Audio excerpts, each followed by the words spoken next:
Sorry for the noise, folks, but we are in Providence, Rhode Island, along a busy highway, but in their largest cemetery, which is not Swan Point. That's their second largest, but their most beautiful because it's in a quieter neighborhood next to a protected marshland. Anyways, though, we got here Clark family, and a couple graveside recitals for you now. This person died in a very significant year of my life, not because I lived that year in this lifetime, but 1888 for some reason. It just strikes me that year a lot. A lot of my, a lot of vibes go back to that. But regardless, here's our first. You can read it yourself. Of course, I want to recite it for you because it is groovy graveside recitals after all. So, the sense of death is most in apprehension. There you go, kid. It's true. The sense of death is most in apprehension. And it's an interesting thing to write on there. Knowing people would walk by and say, don't worry about it. It's just, yeah, we get it. We were there too, but it's mostly apprehension of what you don't understand. But once you get there, like as a tattooist, that first tattoo, one should feel it. They're all nervous, then they feel it, and they're like, it wasn't so bad. It's the same thing with death. I'm coming from someone who's crossed over and come back two different ways through an OBE and an NDE, which is me. But so then we have William Henry Clark, son of Henry and Martha Clark, born 1845 and died 1852. You can see the months right there. But anyway, we got sleeps in the silent land. Yeah. Yep. Sleeps in the silent land. Now that would be, in reference to how the Bible tells us our spirit rests until it's risen from the ground. The great Armageddon, rapture, and all that. But this tomb's seen better days. On the other side, it's starting to crumble. But that's it. So I'm going to pick up on some more, bring back some more graveside recitals for you good folk. I know I haven't done them much in a while.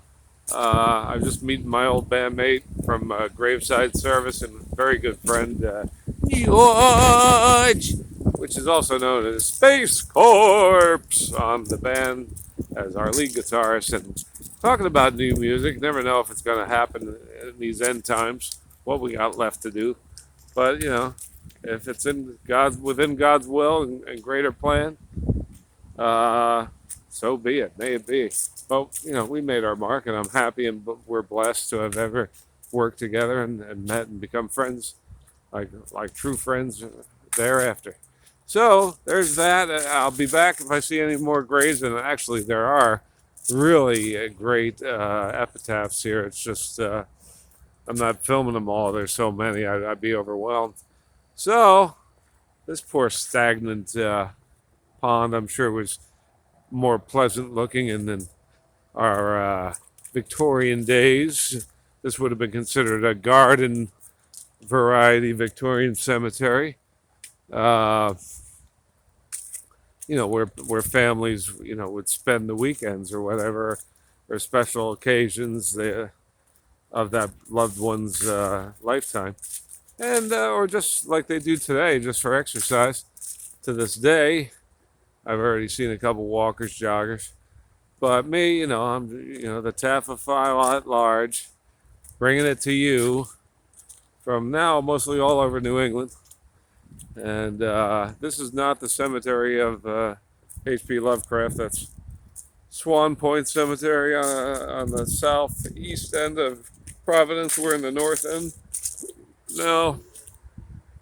Well, that's it, folks. I didn't want to turn these into big, long. I just prefer to keep these short unless I have a few good recitals in a row. I'll say, check this one, keep it going. But this, I'm walking into an area, doesn't seem to be the type of stone that's known for carrying such, liturgy. a eulogy or whatever it is, literature.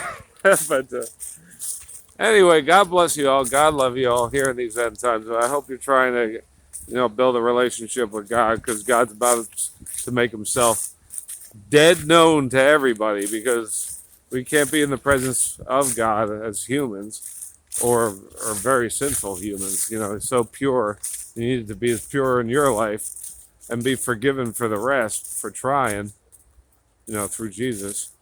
And maybe there's other paths. I don't know them. I just know what I know, and I know it works. So why not try? God love you. Good day all.